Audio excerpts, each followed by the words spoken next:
Hello friends, मैं हूं विशाल दवर्सी और आप देख रहे हैं मेरा YouTube channel T Vidya physics. जो भी students IIT JAM, JEST, TIFR, CSR, NET, GATE का तैयारी कर रहे हैं या जो लोग फिजिक्स में इंटरेस्टेड हैं, फिजिक्स पढ़ना चाहते हैं, समझना चाहते हैं और ग्रेजुएशन में हैं, वो सारे लोग इस चैनल को सब्सक्राइब कर सकते हैं। इसमें हम लोग हायर फिजिक्स के जितने भी टॉपिक्स हैं ग्रेजुएट और पोस्ट ग्रेजुएट लेवल पे है वो सारा ही हम लोग कवर करेंगे। तो ये चैनल आप अगर ग्रेजुएट पोस्ट ग्रेजुएट में पढ़ रहे हैं या इंटरेस्टेड हैं या फिजिक्स लवर्स हैं तो सारे लोग इस चैनल को ज्वाइन कर सकते हैं। अभी तक देखिए, लास्ट वीडियो तक हम लोगों ने application of Gauss law of electrostatics किया था और अभी तक हम लोग गॉस लॉ ऑफ इलेक्ट्रोस्टैटिक्स का इंटीग्रल फॉर्म डिस्कस कर रहे थे।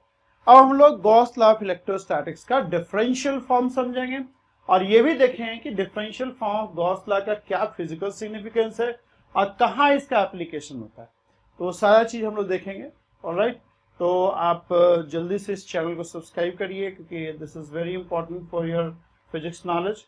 ठीक है, तो हम लोग इसको करते हैं। हम लोग पहले तो इसको ऑब्टेन करते हैं, differential form of Gauss law कैसे हम लोग लेके आते हैं इंटीग्रल फॉर्म से, वो पहले देखते हैं हम लोग।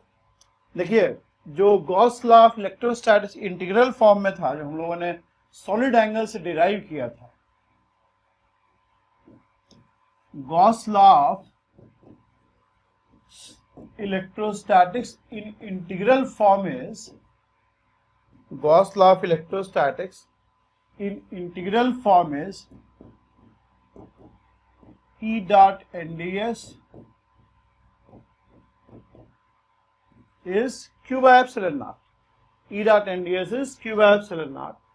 अब चार्ज Q को हम लोग देखिए, कोई भी गॉसियन सरफेस लेंगे आप, if this is Gaussian surface, तो ये flux of electric field across this, इसका देखो मीनिंग क्या है, फ्लक्स ऑफ इलेक्ट्रिक फील्ड। जब हम इलेक्ट्रिक फील्ड बोल रहे हैं, I mean electrostatic field, flux of electric field across this Gaussian surface is equal to charge enclosed by the Gaussian surface divided by epsilon naught, where n cap is an outward drawn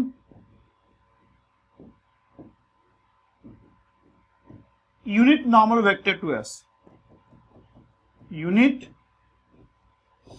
normal vector to S.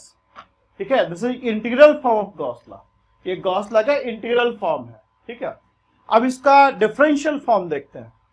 देखो, इसको हम लोग लिख सकते हैं ऐसे, E dot NDS equals to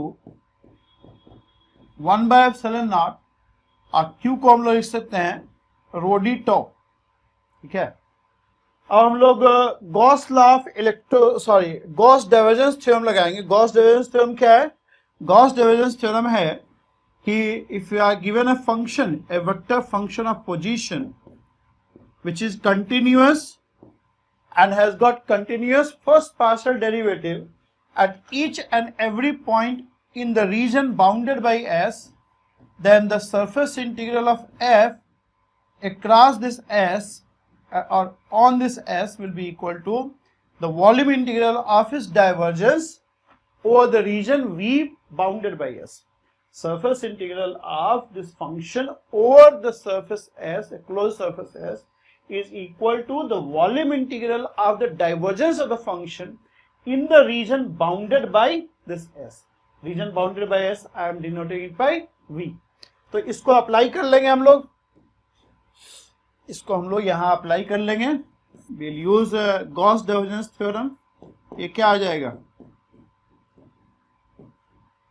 del dot E D टॉ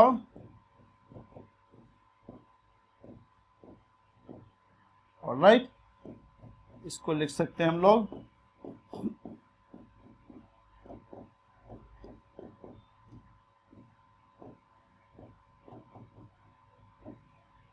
अच्छा, ठीक है। अब देखो, यहां पे गॉस लॉ ऑफ इलेक्ट्रोस्टैटिक्स में S is any close surface, S is any close surface. अब चूंकि ये integral, this integral is zero for volume bounded by, volume enclosed by any arbitrary close surface. Let me right it, the integral the volume integral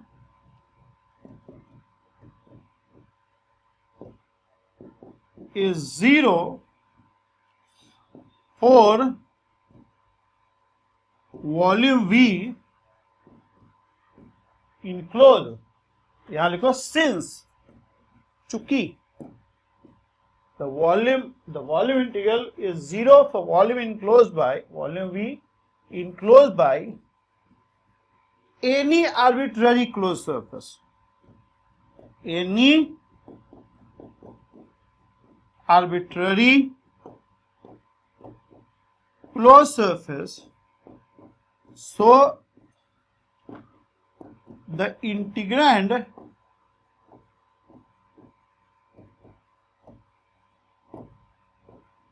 has to be 0.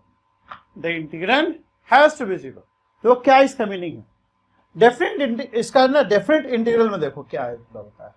जैसे मान लो कोई F D x दिया हुआ है और हमने कहा कि एफ डी एक्स इज 0, ठीक है, तो यहां से हम कंक्लूड नहीं कर सकते हैं कि एफ इज 0, एफ में और मे नॉट बी 0। लेकिन अगर हम बोलते हैं कि ये इंटीग्रल 0 है for any value of A and B, चाहे ए बी कुछ भी ले लो तुम, for any value of A and B this integral is 0, इसका मतलब है कि एफ मस्ट बी 0। समझ में आ रहा है आपको? अगर हम बोलते हैं कि this definite integral is 0 for any value of A and B, then this can happen only when f is 0। बात समझ में आ रहा है आपको? अगर आप कहते हैं कि नहीं, आप a b का कुछ भी वैल्यू ले लो और ये 0 है फिर भी f नॉन 0 है, तो इसको ये गलत होगा। मतलब कहने का मतलब है कि अगर हम बोलते हैं कि this is 0, this integral is 0 for any value of a and b, still f is non 0 over certain interval, then this can be proved wrong. कैसे? देखो, अगर मान लो हम कहते हैं कि नहीं, ए बी कुछ भी ले लो, इंटीग्रल 0 है, फिर भी f इज नॉन 0 समवेयर, तो अगर मान लो f इज नॉन 0 समवेयर, अगर कहीं पे मान लो f नॉन 0 है, मान लो यहां नॉन 0 है सपोज करो, then I can always take a interval like this where integral will be non 0। तो अगर f कहीं भी अगर नॉन 0 होता है तो हमेशा ही हमें कोई a और b मिल जाएगा जहां पे इंटीग्रल नॉन 0 होगा। समझ आ रहा है? तो from this contradiction I can say नहीं, if this integral is 0 for any value of a and b, any arbitrary value of a and b, this can happen only when f is 0।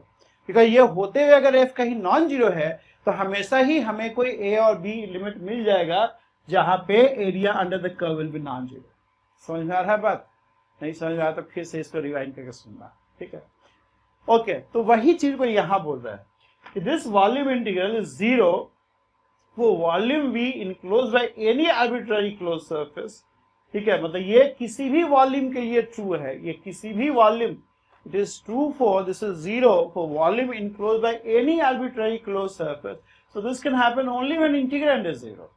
This can happen just like here, जैसे यहां है, this can happen only when integrand is 0। और integrand क्या है? This is integrand,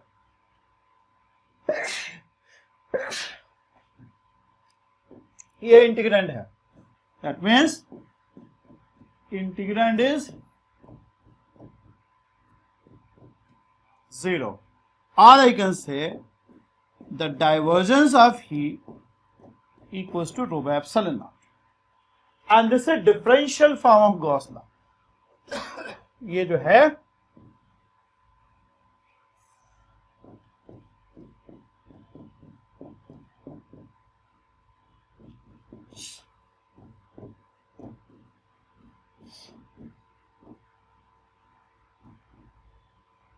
this is differential form of Gauss law. ये Gauss law का differential form, this is differential form of Gauss law, divergence of E is rho by epsilon not. अब इसका थोड़ा physical significance देखते हैं। What is physical significance of this differential form of Gauss law?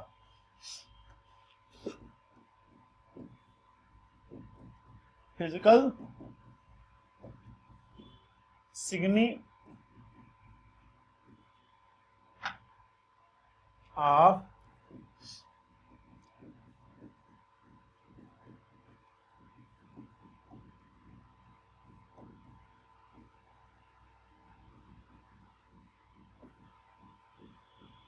Differential form of Gauss, physical significance of the differential form of Gauss law.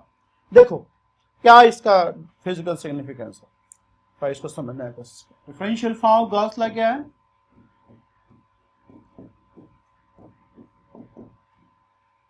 देखो इससे पहले कि हम इसके फिजिकल सिग्निफिकेंस में जाएं, पहले आप डाइवर्जेंस का फिजिकल सिग्निफिकेंस, डाइवर्जेंस का फिजिकल सिग्निफिकेंस क्या होता है। पहली बार देखो डाइवर्जेंस जो है, ये जो वेक्टर कैलकुलस का टॉपिक जो है ना, ये सब फिजिक्स को डेवलप, जब हम लोग फिजिक्स को डेवलप कर रहे थे उसमें पूरा वेक्टर कैलकुलस का टॉपिक फॉर्मुलेट हुआ। मतलब फिजिक्स डाइवर्जेंस और कर्ल मेरे हिसाब से शायद पहली बार हम लोगों ने इसको डेवलप किया when we were studying fluid mechanics. जो लोग फ्लूइड मैकेनिक्स पढ़ रहे तो पहली बार डाइवर्जेंस और कर्ल जो है डिफाइन किया, डेवलप किया, इनोवेट किया हम लोग। ये सब देखो आदि मानव डाइवर्जेंस और कर्ल नहीं जानता था। ये तो नेचर के फेनोमेना को पढ़ने के क्रम में उसके लॉज को लिखने और लॉज को एक्सप्रेस करने के लिए ये सब मैथमेटिक्स का डेवलपमेंट हुआ है। जैसे जब Newton was working on gravitation, when he was working on gravitation he invented the whole integral calculus, क्योंकि इंटीग्रल कैलकुलस का फॉर्मुलेशन की जरूरत पड़ा। Integral calculus was needed to work on this law of gravitation. तो देखो मनुष्य पैदा हुआ तो बाकी देखो बहुत सारे और भी जीव जंतु हैं जो भगवान ने बनाया है, ठीक है, मनुष्य लेकिन उसमें थोड़ा स्पेशल है। स्पेशल इसलिए है कि उसको थोड़ा सा डेवलप्ड ब्रेन मिल गया है, थोड़ा सा डेवलप्ड ब्रेन मिल गया है, इसलिए थोड़ा सा वो स्पेशल हो गया है। और यही डेवलप्ड ब्रेन जो है ना हमारे सारे दुखों का कारण है। मतलब अगर डेवलप्ड ब्रेन नहीं होता तो हम भी बाकी जीव जंतु के साथ बड़े खुश रहते। आप पशु पक्षी देखो, कभी उनको पढ़ना नहीं पड़ता है, उनको ये सब गॉस लॉ, इलेक्ट्रोस्टैटिक पूछो नहीं बता पाएगा, बहुत हैप्पी है, मतलब खाया पिया सोया मस्त। और हम लोग लगे हुए हैं Gauss law of electrostatic, differential form, तो उसका सिग्निफिकेंस, तो charge distribution, electric field, no, तो ये सब इसलिए मगजमारी है क्योंकि दिमाग जो है ना थोड़ा डेवलप मिल गया। तो human being is born with some developed kind of mind, तो वो हम लोग लगाना चालू कर दिए हैं in understanding how nature operates in the whole universe. कैसे नेचर है यूनिवर्स के अलग अलग फेनोमेना को कंट्रोल करता है या उसको ड्राइव करता है, किस तरह से सारे फेनोमेना प्रोसीड होते हैं, what laws, what rules and regulations are the nature has made to govern this whole natural phenomena. ये सब समझने के क्रम में हम लोगों ने ये एक लैंग्वेज, देखो लॉज ऑफ मैथ्स क्या है, मैथमेटिक्स इज ए फ्रेमवर्क, एक फ्रेमवर्क प्रोवाइड करता है to write the laws of nature. Laws of nature को लिखने के लिए, एक्सप्रेस करने के लिए एक फ्रेमवर्क कंस्ट्रक्ट करते हैं, दैट इज मैथमेटिक्स, ठीक है। तो फ्लूइड मैकेनिक्स में भी when we study fluid mechanics we feel the need of writing in mathematical form the source and sink of fluid। Source और सिंक मतलब फ्लूइड क्या है, फ्लूइड फ्लो कर रहा है तो कहीं फ्लूइड का सोर्स होगा। जैसे गंगा नदी बह रही है तो भाई गंगा नदी का सोर्स है ना, क्या सोर्स है, गंगोत्री ग्लेशियर है, वहां से गंगा नदी बह रहा है। तो Gangotri glacier is the source of river Ganges.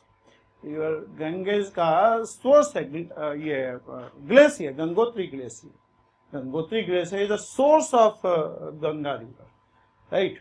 काफी सेक्रेड प्लेस है हमारे रिलीजन में गंगा नदी का, ठीक है। हम तो I was very lucky to spend 4 years besides Ganga river. I studied in IIT BHU for 4 years just beside Ganga. I was very lucky, ठीक है, ओके। तो कहने का मतलब है कि when we study fluid mechanics आपको कहीं ना कहीं सोर्स और सिंक ऑफ फ्लूइड को मैथमेटिकली राइट करने की जरूरत पड़ता है। इनफैक्ट जो डाइवर्जेंस है, डाइवर्जेंस ऑफ एनी, देखो पहली बात तो डाइवर्जेंस हमेशा ही किसी न किसी फ्लो क्वांटिटी का ही हो सकता है। मतलब जैसे फ्लूइड मैकेनिक्स में flow quantity is represented by this Q is the fluid velocity. So divergence of Q denotes the source or sink of fluid, source और sink of fluid। जैसे मान लो कोई यहां से मान लो फ्लूइड फ्लो कर रहा है, फ्लूइड इज फ्लोइंग फ्रॉम, ठीक है, तो हम कहेंगे कि ये जो पॉइंट है ये this is the source of fluid. मतलब इस पॉइंट पे आपका divergence of Q is greater than 0। मतलब यहाँ पे फ्लूइड भी है, फ्लूइड का सोर्स भी है, फ्लूइड का सोर्स भी है। अगर इस पॉइंट की बात की जाए तो यहाँ पे Q is non zero, fluid flow है, लेकिन यहाँ पे फ्लूइड का कोई सोर्स नहीं है। यहाँ पे फ्लूइड वेलोसिटी है, फ्लूइड फ्लो है, लेकिन फ्लूइड का कोई सोर्स नहीं है। जैसे गंगोत्री ग्लेशियर पे चले जाएंगे तो गंगा नदी भी दिखेगा और गंगोत्री ग्लेशियर सोर्स भी दिखेगा आपको, मतलब फ्लूइड भी दिखेगा, फ्लूइड वेलोसिटी का एक सोर्स भी दिखेगा। लेकिन यही आप हरिद्वार में चले जाइएगा तो हरिद्वार में कोई सोर्स नहीं दिखेगा, आपको फ्लूइड वेलोसिटी दिखेगा, फ्लूइड रहेगा। Q is non zero in Haridwar, but is the divergence of Q will be zero. Divergence of Q source को डिनोट करता है। जैसे टीचर है, ठीक है, टीचर हम लोग भी एक flow quantity generator, knowledge, we are spreading knowledge, right. So knowledge is spread in the whole periphery, पूरा जो नेबरहुड है उसमें नॉलेज हम लोग स्प्रेड कर रहे हैं। So knowledge everywhere is getting non zero, but we are the source of knowledge. हम लोग क्या है, हम लोग के पास नॉलेज भी है और हम लोग नॉलेज का सोर्स भी है। We are the divergence of knowledge is positive, right, we are the divergence of knowledge. इसी तरह से कई जगह पे, कई स्पेस में कुछ पॉइंट्स होते हैं जहां पे सोर्स ऑफ फ्लूइड है और फ्लूइड वेलोसिटी भी है, सोर्स ऑफ फ्लूइड वेलोसिटी भी है। मतलब गंगोत्री ग्लेशियर में आपको गंगा नदी बहते हुए दिखेगा और गंगा नदी का सोर्स भी दिख रहा है ग्लेशियर के फॉर्म में, ठीक है। ऐसे ही अच्छा, अगर मान लो दूसरा केस क्या हो सकता है कि भाई ये पॉइंट है और यहाँ पे रिवर जो है समर्ज कर रहा है, यहाँ मतलब फ्लूइड जो है जाके, जैसे बेसिन होता है, ठीक है, बेसिन में जो होल रहता है, वास्ट बेसिन में होल रहता है, क्या पानी सब जाके वहीं पे गेट किल्ड, राइट, तो वो सिंक है, वो सिंक है, वहां जाके सारा लिक्विड जो है कन्वर्ज कर जा रहा है, वो सिंक है, इसका सिंक, ये पॉइंट सिंक है, बोलते भी है ना सिंक, दिस इज सिंक। यहां पे divergence of Q is less than 0, divergence of Q is less than 0, right. इसी तरह से अगर हम लोग इलेक्ट्रोस्टैटिक्स में आ जाए, अच्छा दूसरा चीज मैं आपको बता दें, डाइवर्जेंस कर्ल हमेशा ही फ्लो क्वांटिटी का होगा, मतलब फ्लो क्वांटिटी का ही सोर्स और सिंक होगा ना। अब इलेक्ट्रोस्टैटिक्स में फ्लो क्वांटिटी क्या है बताओ, electric field. We are trying to visualise electric field as flow quantity. हम लोग इलेक्ट्रिक फील्ड को शुरुआती स्टेज से, जब से इलेक्ट्रोस्टैटिक्स बना है तभी से हम लोग इलेक्ट्रिक फील्ड को हम लोग फ्लूइड वेलोसिटी के एनालॉगी के फॉर्म में देख रहे हैं। तभी इलेक्ट्रिक फील्ड लाइंस का मतलब जेनेसिस हुआ है, तभी इलेक्ट्रिक फील्ड लाइंस का विजुअलाइजेशन हम लोगों ने किया है, ठीक है। मतलब electric field though it is not a flow quantity, it is seen analogous to flow quantity. Electric field lines जो है they are the path along which a hypothetical positive charge, a positive charge would move when left free in space. Electric field को हम लोग कैसे करते हैं, जैसे हम लोग फ्लूइड वेलोसिटी को स्ट्रीम लाइन से डिनोट करते थे, हम लोग पढ़े भी हैं पीछे फ्लक्स में, we are putting stream line से in case of fluid velocity, fluid flow को हम लोग स्ट्रीम लाइन से हम लोग समझते हैं। वैसे ही इलेक्ट्रिक फील्ड को हम लोग इलेक्ट्रिक फील्ड लाइन से समझने का कोशिश करते हैं। स्ट्रीम लाइन का एनालॉगी इलेक्ट्रोस्टैटिक्स में फील्ड लाइंस है, तो field lines are what, field lines are the curve along which a small positive charge move when left free in space. तो electric field is analogous to some kind of flow quantity, ठीक है, electric field भी analogous है एक flow quantity के। अब देखिए, अगर मान लो जैसे हम लोग पीछे देखे थे, एक स्फेयर लिया था हम लोगों ने और स्फेयर पे चार्ज क्यू डिस्ट्रीब्यूट कर दिया था ऑफ रेडियस r, उसमें हम लोग का रो क्या था, Q अपॉन, अंदर में इलेक्ट्रिक फील्ड क्या आया था तुम्हारा, रो r/3 एप्सिलॉन नॉट। अब बाहर में इलेक्ट्रिक फील्ड क्या था, Q बाई, अब देखो फील्ड इनसाइड भी है और आउटसाइड भी है, यहां भी फील्ड है, यहां भी फील्ड है, दोनों जगह फील्ड है। But what about divergence of electric field? इस रीजन में देखो, इस रीजन में अगर देखोगे तो इस रीजन में फील्ड भी है और चार्ज भी है, इस रीजन में फील्ड भी है और चार्ज भी है, लेकिन बाहर में सिर्फ फील्ड है, चार्ज नहीं है, ठीक है। तो यहां पे फील्ड भी है और फील्ड का सोर्स भी है, ये टिल आर फील्ड भी है और फील्ड का सोर्स भी है। बट आउटसाइड फील्ड है बट फील्ड का सोर्स नहीं है, फील्ड का सोर्स नहीं है। और फील्ड का सोर्स क्या है? चार्ज। यही चीज आपको ये बोल रहा है कि charge is the source of electric field. किसी इलेक्ट्रिक फील्ड का सोर्स कितना स्ट्रांग है, that depends on the strength of charge. Density कितना हाई है, high is the density, high is the source of electric field. It simply says charge is the source of electric field. Charge is the source of electric field. तो अगर हम divergence of E की बात करें तो यहाँ पे E भी है और E का डाइवर्जेंस भी है, लेकिन अगर बाहर में चले आए तो E है लेकिन E का डाइवर्जेंस नहीं है। बाहर में सिर्फ फील्ड है, फील्ड का सोर्स नहीं है। यहां टिल आर ई भी है, ई का सोर्स भी है, ई का सोर्स भी है। समझ में आ रहा है आपको ये चीज? Are you getting my point? Charge is the source of electric field, charge is the source of electric field, right? समझ में आ रहा है? You are watching T Vidya physics YouTube channel. People say me to tell this in between also. That's why I'm trying to habituate myself to tell all these things, which I never like exactly. But people tell me always कि आप तुम बीच में नहीं बोलते हो यार. And anyway, you are watching T with the physics YouTube channel, and I am Vishal Doshi. Okay, so this is यहाँ तक फील्ड भी है और फील्ड का सोर्स भी, फील्ड है और फील्ड का सोर्स भी। ओके, बाहर में फील्ड है, सोर्स नहीं है। तो ये आपको सिंपली ये बताता है कि charge is the source of electric field. If rho is positive, field will be diverging, source, और if charge is negative, field will be converging, sink. आखिर सब कन्वर्ज कर जा रहा है, सिंक हो गया, सोर्स एंड सिंक, समझ? तो charge is the source of electric field. यही differential form Gauss law, this is differential form of Gauss law. Okay, understood? समझ में आ रहा है? कहाँ यूज होगा बताओ?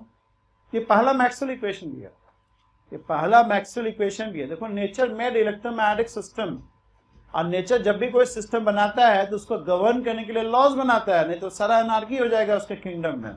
नेचर का जो किंगडम है ना, उसमें अनार्की हो जाएगा। तो nature frame certain, sorry, nature makes any system, उसको गवर्न करने के लिए nature also frame laws to govern all those systems. तभी देखोगे नेचुरल सिस्टम्स में चीजें बड़े ही सेट फैशन में, प्रेडिक्टेबल फैशन में मूव करता है, because they are govern by laws, they are not proceeding by themself. कोई फेनोमेना अपने आप से नहीं प्रोसीड कर रहा है, वो एक पर्टिकुलर लॉ को फॉलो करते हुए प्रोसीड कर रहा है, ठीक है? तो nature made 4 laws, 4 Maxwell equation, and this is one first Maxwell equation. ये पहला मैक्सवेल इक्वेशन है। इस पूरे जर्नी में कहीं ना कहीं हम लोग को चारों मैक्सवेल इक्वेशन दिखेगा, ठीक है? एकदम से अभी नहीं लिखेंगे क्योंकि उससे मजा नहीं आएगा। ये जर्नी चलते जाते हैं, चलते जाते हैं, रास्ते में अलग अलग मैक्सवेल इक्वेशन से मिलते जाएंगे हम लोग, ठीक है? ओके, क्या यूटिलिटी है, इमीडिएट एप्लीकेशन क्या है? ऐसे फिजिक्स वालों को तो ये सब बोलना ही नहीं चाहिए कि एप्लीकेशन क्या है, क्योंकि हम लोग कोई चीज इसलिए नहीं पढ़ रहे हैं कि वो कितना यूजफुल है, हम लोग इसलिए पढ़ रहे हैं कि वो एग्जिस्ट कर रहा है, बिकॉज इट इज लॉ, वो नेचर ने बनाया है, तो हम लोग पढ़ना, हम लोग का क्वेस्ट है, हम लोग का जर्नी है ये, ठीक है? पर चलो फिर भी स्टूडेंट पॉइंट ऑफ व्यू से तो आपको लगेगा कि भाई क्यों पढ़ रहे हैं, कहाँ इसका यूज है। एक तो पहली बात ये भी आ सकता है तुमको directly, physical significance of question. और अगर यूज का ही बात करोगे तो यूज बता देते हैं आपको हम। यूज क्या है? देखो, अभी तक क्या था? अभी तक आपको चार्ज डिस्ट्रीब्यूशन दिया हुआ था और आप फील्ड निकाल रहे थे, using Gauss law of electrostatic. Integral form का क्या था, अभी तक आपको चार्ज डिस्ट्रीब्यूशन दिया हुआ था और आप फील्ड निकाल रहे थे, फाइंडिंग द फील्ड। अब उसका vice versa, you will be given field and you may be asked to find out charge distribution. आपको फील्ड दिया जा सकता है, आपको फील्ड दिया हो सकता है और फील्ड से आपको चार्ज डिस्ट्रीब्यूशन निकालने के लिए आ सकता है। वहां पे ये बहुत हेल्पफुल होगा। आपको इलेक्ट्रिक फील्ड दिया हुआ है तो आप इमीडिएटली इसको यूज करके ना चार्ज डेंसिटी निकाल सकते हैं। अगर स्पेस में आपको फील्ड दे रखा है तो आप चार्ज डेंसिटी निकाल सकते हो। कभी ऐसा क्वेश्चन आ सकता है आपका कि भाई ये फील्ड है, बताओ चार्ज डेंसिटी क्या है, तो ये आप निकाल सकते हो। इसका हम लोग यूज आगे भी करेंगे अगले चैप्टर में। तो एक सवाल है मेरे पास, अच्छा सवाल है, ये देखते हैं, पता नहीं कहाँ से उठाए हम सवाल, लेकिन मेरे बुक में है। आई रिटन बुक्स ऑल्सो, आप रेफर कर सकते हैं, मिल भी जाएगा मार्केट में।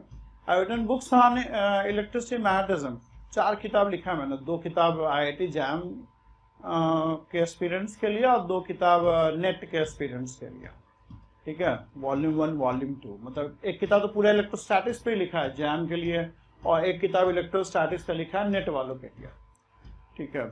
तो देख सकते हैं वो किताब, एक बार किताब लेके आएंगे तो आपको हम दिखाएंगे भी, पन्ना वन्ना उलट के इसका PDF लेके आएंगे, ठीक है, तो वो बताएंगे भी आपको। Anyway if you are interested. तो क्या पूछ रहा है, find the charge density and the total charge of the system which give rise to electric field. Find the charge density and the total charge of the system which give rise to this electric field, ठीक है, निकालो। आपको E दिया हुआ है,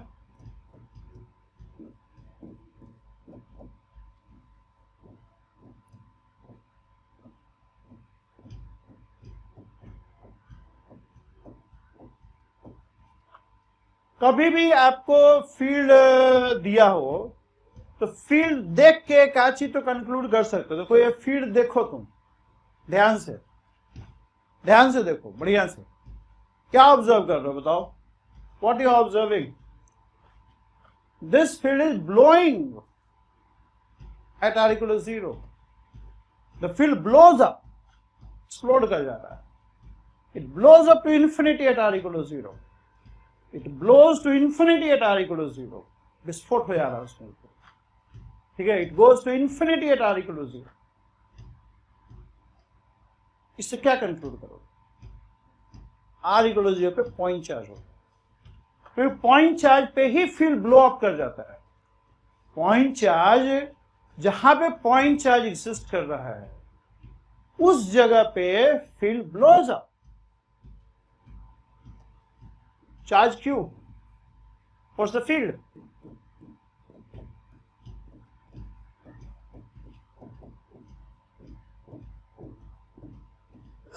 देखो at r equal to 0, what is the field? Field goes to infinity, blows up at r equal to 0. तो कहीं भी फील्ड ब्लो अप कर रहा है, इसका मतलब है कि वहां पे पॉइंट चार्ज है। आप कहोगे इससे मतलब ये ऐसा क्यों है? देखो ये ब्लो अप कर रहा है बट उसमें कोई दिक्कत नहीं है हम लोग को। देखो फिजिकल क्वांटिटी, देखो मैथ्स में तो you can have lots of function blowing up here and there, है ना। मैथ्स में तो कुछ फर्क ही नहीं पड़ता हम लोग को। The function goes to infinity and extends to a and so on so on. ये फिजिक्स में मतलब ये बहुत पिकुलियर है कि द फिजिकल क्वांटिटी फाइनाइट होता है, इनफाइनाइट नहीं होता है। बट यहाँ पे electric field is blowing up at charge Q, तो इससे कोई प्रॉब्लम है क्या? प्रॉब्लम नहीं है। क्यों? क्योंकि कहां पे ब्लो अप कर रहा है? चार्ज Q पे ब्लो अप कर रहा है। तो कभी भी चार्ज की प्रॉब्लम तब होता ना जब ये फील्ड इस पे एक्ट करता। प्रॉब्लम तब होता है जब ये ब्लो अप करता और ये फील्ड Q पे एक्ट करता, बट ऐसा कभी नहीं होता है। कोई आदमी अपने फील्ड से इंटरेक्ट नहीं करता। No person interact with this field. आप नहीं इंटरेक्ट कर, आप इंटरेक्ट करते हो। सुबह सुबह कह रहे यार बहुत अच्छा है, हम अपने आप को इंप्रेस कर रहे हैं, ऐसा होता है? We never impress ourself, we never impress ourself, how strong the field may be. आप कितने भी बड़े उस्ताद रहिए, बहुत स्मार्ट रहिए, देखने में बहुत सुंदर रहिए, एक्टर रहिए, बॉडी बिल्डर रहिए, 6 पैक बना लीजिए, यू डोंट इंप्रेस योरसेल्फ।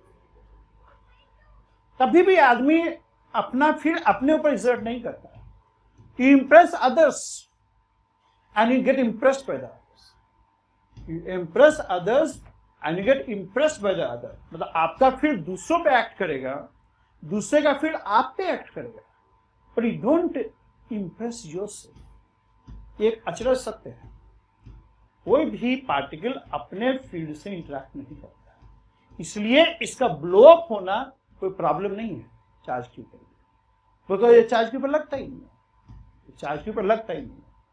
लेकिन इस पॉइंट को आप नोट कीजिए कि जहां पे फील्ड ब्लो अप कर रहा है वहां पर निश्चित तौर पे एक पॉइंट चार्ज है। यहां देखो ये फील्ड ब्लो अप कर रहा है at r equal to 0, that means at r equal to 0 you have the point charge, you have the point charge. ये ऐसे एक दिखा इसलिए हम बता रहे हैं आपको, ठीक है। आपको निकालना क्या है, ऐसे आपको डेंसिटी निकालना है, निकालो डेंसिटी। डेंसिटी निकालना है तो from the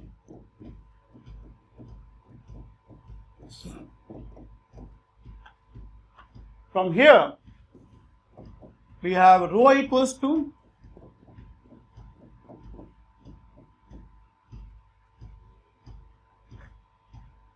del dot E.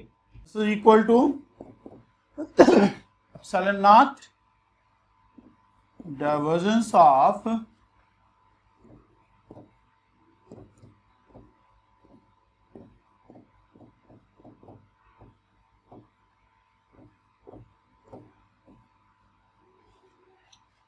okay,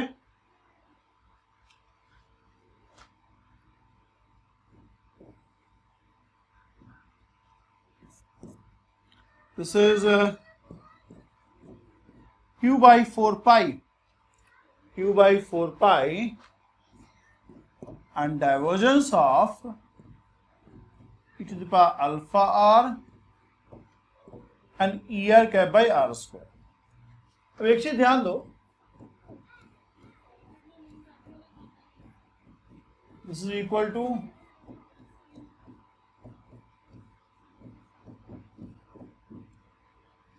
phi is scalar, f is vector, phi is scalar, f is vector, ठीक है। तो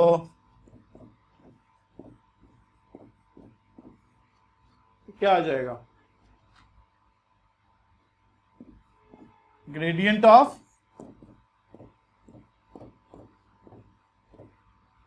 ER by R square plus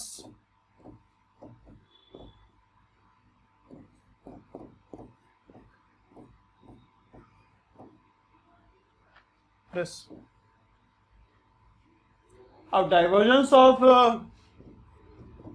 function क्या होता है, अगर कोई स्केलर दिया हुआ है, divergence of phi is what, d phi by d r ER plus d phi by d theta e theta and so on। और थीटा फाई तो है ही नहीं, तो इसको यूज कर लो यहाँ पे। Gradient of e to the power minus alpha r is going to be simply d by dr of e to the power minus alpha r er cap, और इसे minus alpha, right. So this is going to be q upon 4 pi minus alpha e to the power minus alpha r er cap dot er upon r square plus e to the power minus alpha r। और ये क्या होगा बताओ, divergence of er by r square क्या होगा बताओ, what will be divergence of er by r square। ये एक इंपॉर्टेंट रिजल्ट है।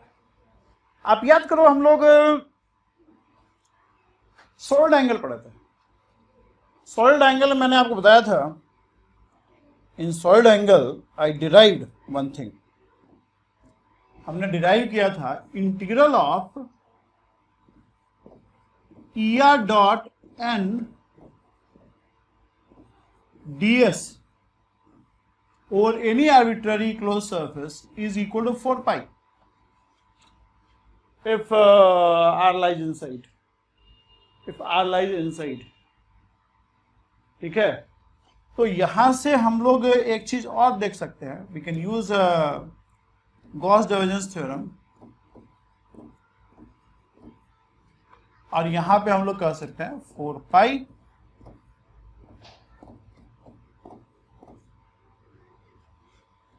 डीटा।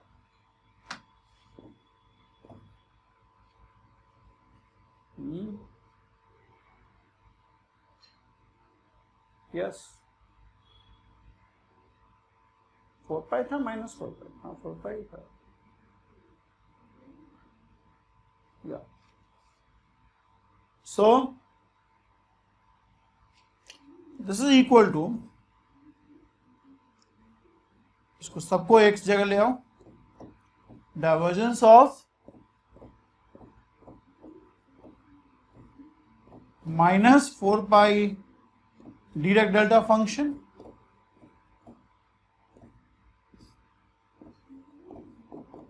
and since this is 0 for any arbitrary volume enclosed by any arbitrary closed surface, so integrand has to be 0, so that means divergence of ER cap by R square is simply 4 pi delta। ठीक है, तो यहां लिख दो इसको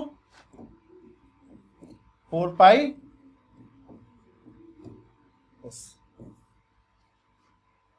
So this is equal to minus of Q alpha e to the power minus alpha r upon 4 pi r square। मुझे पता नहीं आपको Dirac डेल्टा फंक्शन आता है कि नहीं, मैं एक वीडियो जरूर बना दूंगा इस पे, लेकिन ठीक है, plus e to the power minus alpha r q delta this is your rho, this is rho, ये रो आ रहा है, मतलब एक कंटिन्यूअस चार्ज डिस्ट्रीब्यूशन है नेगेटिव चार्ज का, यह negative continuous charge distribution, negative charge का नेगेटिव, यह negative charge continuously distributed in space and यह पॉइंट चार्ज वही है। देखो पॉइंट चार्ज हमेशा ही हम लोग ऐसे लिखते हैं, पॉइंट चार्ज पर डेंसिटी जो है ना हम लोग इसी तरह से लिखेंगे। देखो कैसे, समझो इस चीज को, how this is point charge. अगर आपको कोई पॉइंट चार्ज दिया हुआ, if I given a point charge, suppose you are given a point charge, और आपसे हम पूछते हैं कि पॉइंट चार्ज के ऊपर डेंसिटी क्या है, और ये volume density of charge at the position of point charge. मान लो आपको कोई पॉइंट चार्ज दे दिया हमने, I give U A point charge, से this Q, and I ask you simply, if this is a point charge in space, tell me the volume density। आप बताओ point charge है दिया हुआ स्पेस में, आपसे वॉल्यूम डेंसिटी पूछता है, क्या होगा बताओ भाई? पूरा का पूरा चार्ज तो सिर्फ एक पॉइंट पर डिस्ट्रीब्यूटेड है ना, डिस्ट्रीब्यूटेड क्या है, एक्सटेंशन तो है ही नहीं, पॉइंट चार्ज तो बोलते ही इसलिए है ना कि पूरा का चार्ज एकदम लम्प्ड है वहां पे, एक पॉइंट पे लम्प्ड है, ठीक है, उसका कोई डिस्ट्रीब्यूशन नहीं है। तो अगर हम लोग फिर भी वॉल्यूम डेंसिटी जबरदस्ती डिफाइन करने की कोशिश करें तो हम क्या बोलेंगे, volume density here is 0 and at this point volume density is infinite because Q is distributed over a negligibly small volume. Q is placed over a negligibly small volume. The volume over which this Q is distributed is very very small. जिस volume के ऊपर ये Q distributed है वो negligibly small है, तभी उसको point charge बोल रहे हैं। तो अगर फिर भी हम कहें बताओ डेंसिटी क्या होगा, तो अगर कोई पॉइंट चार्ज अगर volume is tending to 0 but Q is finite, volume tends to 0 but Q is finite, that means the density will go to infinity. क्या इतना लिखने से काम चल जाएगा कि डेंसिटी इनफाइनाइट? डेंसिटी इनफाइनाइट है, लेकिन एक चीज और है, if I ask you what is rho d tau, if I take a volume V and I ask you tell me rho d tau, then this is what? This is Q। मतलब कोई point charge है, उसके चारों तरफ एक surface बना दिया और आपसे हम पूछते हैं you integrate rho over the volume enclosed by that S, you integrate volume, you integrate this rho over the volume enclosed by S, S के अंदर एक पॉइंट चार्ज है, then this gives you what? This gives you the total charge enclosed. Total charge enclosed is not infinity, it's finite, Q। समझ में आ रहा है आपको? अब मतलब वॉल्यूम डेंसिटी इनफाइनाइट है, लेकिन वॉल्यूम डेंसिटी का इंटीग्रल फाइनाइट है। वॉल्यूम डेंसिटी तो इनफाइनाइट है, लेकिन वॉल्यूम डेंसिटी का इंटीग्रल फाइनाइट है। तो इस सिनेरियो को मैथमेटिकली रिप्रेजेंट करने के लिए we define what we call is Dirac delta function. Dirac delta function. What is Dirac delta function? अगर कार्टेशियन में बात करें, it is rho x equals to infinity at x equals to 0 and 0 elsewhere, but if I ask you, इसको delta x से लिखते हैं ऐसे, denote by delta x.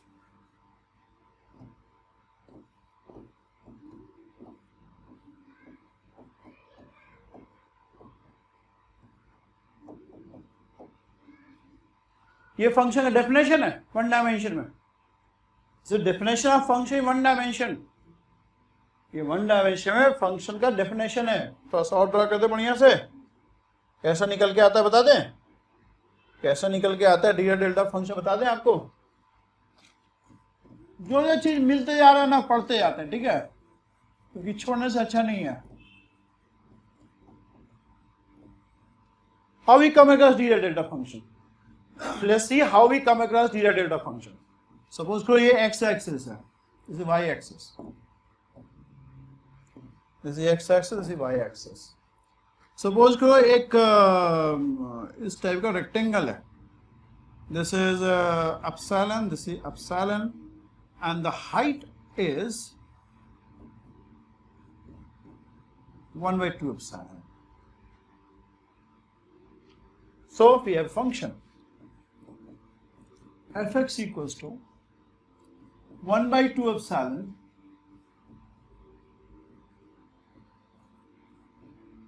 and is 0 elsewhere, 0 elsewhere, ठीक है? Yes. Now, if I ask you, what is this?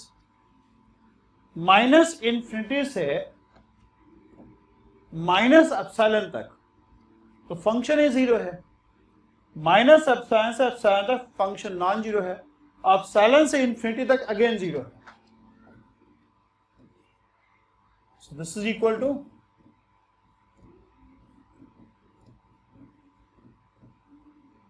ठीक है। So this is equal to what? Area है ना, area under the curve, area under the curve.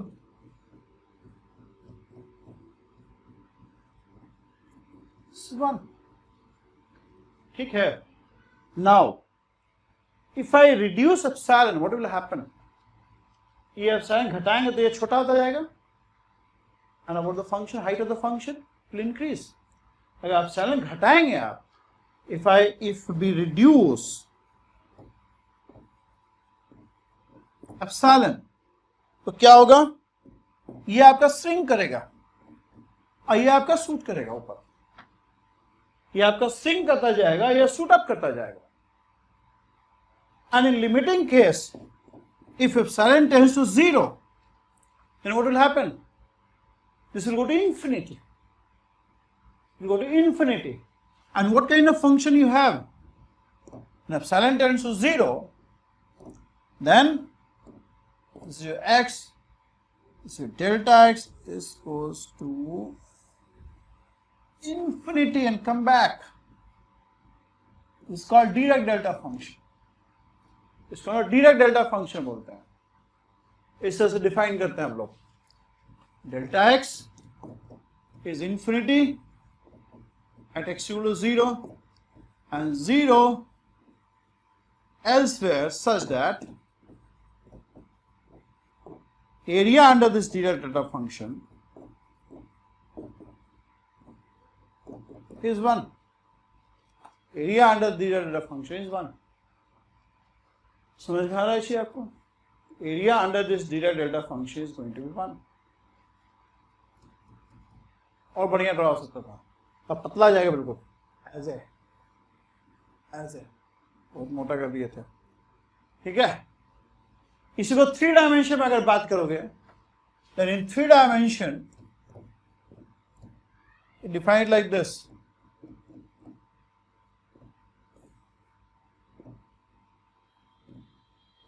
in 3 dimension your derivative delta function is defined like this, is infinity at r equal to 0 and at r equal to 0 and 0 elsewhere, such that the volume integral of this,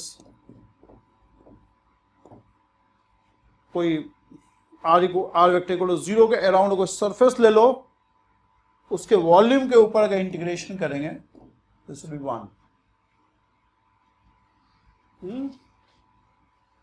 right. तो अगर r equal to 0 पे कोई charge cube placed है, ये charge cube, तो density is infinite but integral is finite, तो हम कह सकते हैं कि your density is nothing but, ऐसा लिख सकते हैं, if we have a charge placed at r equal to 0, r vector equal to 0, then density can be defined like this. अब सब कुछ सही है, डेंसिटी इनफाइनाइट हो रहा है r equal to 0 पे, बाकी जगह 0 है एल्सवेयर पे, अब इंटीग्रेशन करेंगे आप, क्यू बाहर आ जाएगा, अब बाकी 1 हो जाएगा, नहीं। r equal to 0 के बजाय r equal to r0 पे अगर हो, मान लो r equal to 0 के बजाय r equal to r0 पे अगर है, जैसे 1 डायमेंशन में भी अगर कई बार क्या है ना कि यहाँ ना मतलब डायरेक्ट डेल्टा फंक्शन जो है चार्ज यहाँ ना होके, मान लो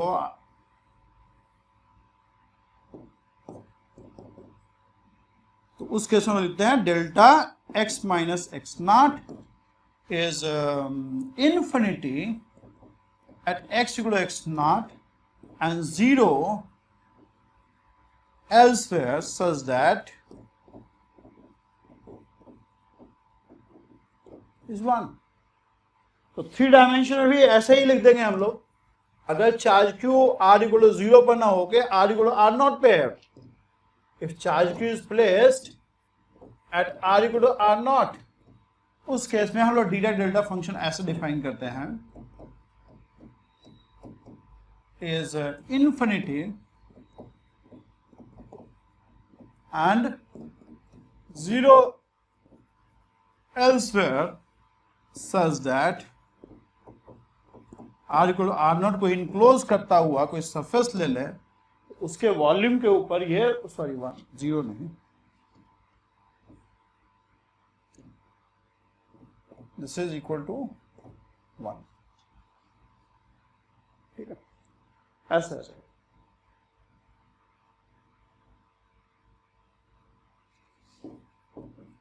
तो r इक्वल टू r0 पे अगर कोई चार्ज है तो डेंसिटी कैसे लिखाएगा फिर, r इक्वल टू r0 पे कोई चार्ज है, then density will be written as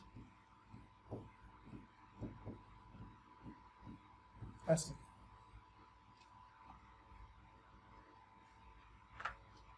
ठीक है। इस तरह से हम लोग लिखते हैं।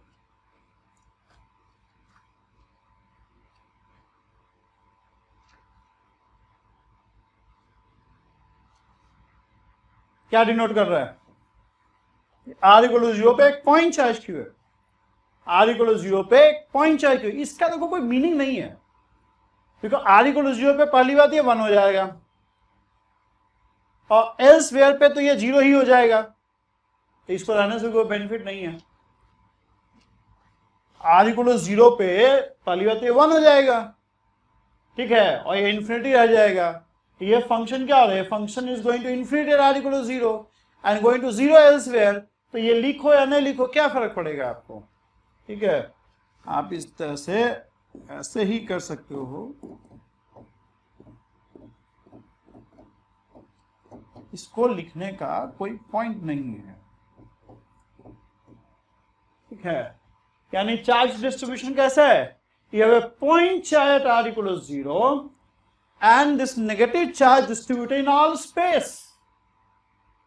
You have a point charge q at r equal to 0, ठीक है, एक point charge q है r equal to 0 पे, and you have a negative charge distributed in all space. देखो, मान लो चार्ज q पॉजिटिव है, so you have a positive charge at r equal to 0 and you have a point charge distributed in all space. It seems, ऐसा लगता है जैसे ये पुराने जमाने वाला जो थ्योरी था ना एटम का, कि हैव प्लम पुडिंग मॉडल है ना, कि पॉजिटिव चार्ज एम्बेडेड है और negative charge distributed, Bohr model type का चीज है ना, मतलब electrons are distributed in all space and positive charge lumped at one place. ठीक है, थोड़ा सा एक काम और करते हैं, टोटल चार्ज इनक्लोज भी निकाल लिया जाए, टोटल चार्ज भी निकालते हैं एक बार। सपोज करो कि एक वॉल्यूम दिया हुआ है आपको, सरफेस ले लेते हैं एक, let's take a surface, suppose we take a sphere, sphere of radius capital R से, and let's calculate the charge enclosed, charge enclosed by this sphere. तो क्या आ जाएगा, रो डी टॉ और द वॉल्यूम भी, और रो क्या दिया हुआ है हमारा, रो दिया हुआ है minus of Q alpha e to the power minus alpha R upon 4 pi R square D tau, और यहाँ आ जाइए आप integral e to the power minus alpha R delta R D toe.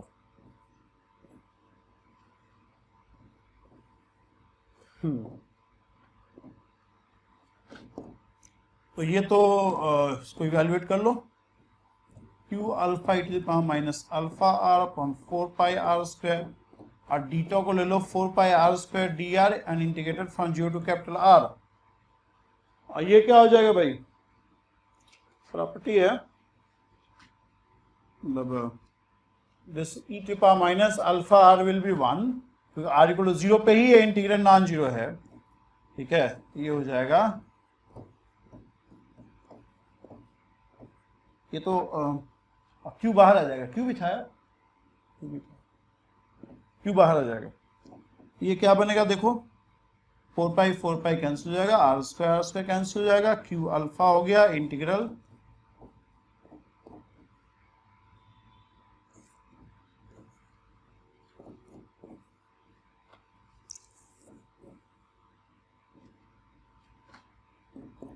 so this is q e to the power minus alpha r minus 1 plus 2, या एक तरह से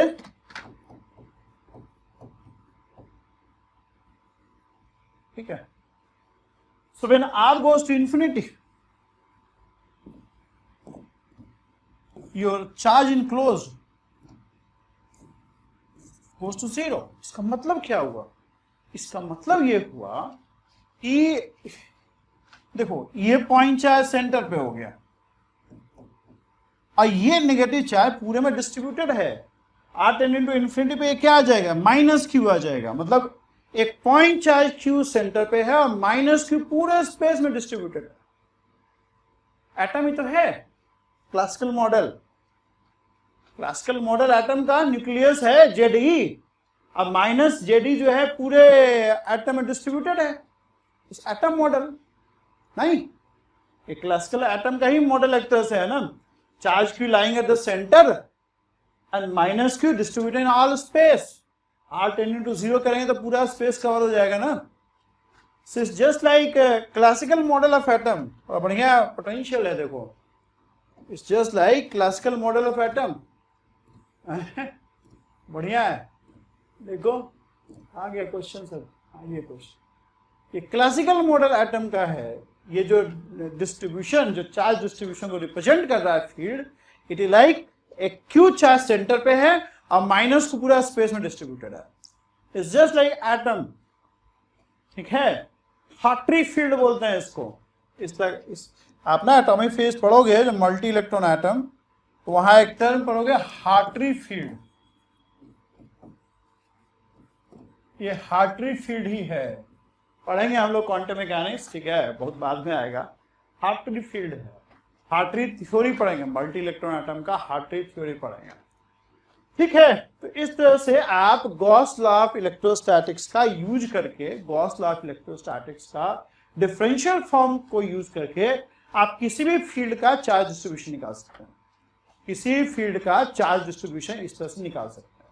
पर लेंदी है, देखो एक एक चीज डिस्कस करने में टाइम लग जाता है भाई।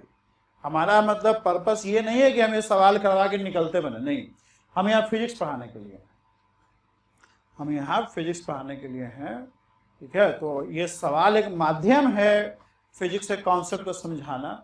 बाकी प्रैक्टिस सीट लेके आएंगे तो सवाल करेंगे, उसमें ज्यादा ये सब नहीं बताएंगे, लेकिन अभी तो ये सब पहली आप पढ़ रहे हो ना, it has to be very clear, भागो मत ज्यादा, आराम से ठहर के पढ़ना पड़ेगा आपको, ठीक है। Okay, so I will stop भैया।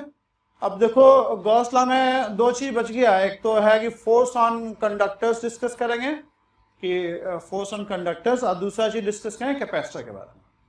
कैपेसिटर के लायक हम लोग का थ्योरी हो गया है, तो कैपेसिटर के बारे में डिस्कस कर लेंगे, ठीक है। Thank you very much, and you are watching T Vidya physics channel, okay, so subscribe to this channel and let others also know about this channel, okay, thank you very much.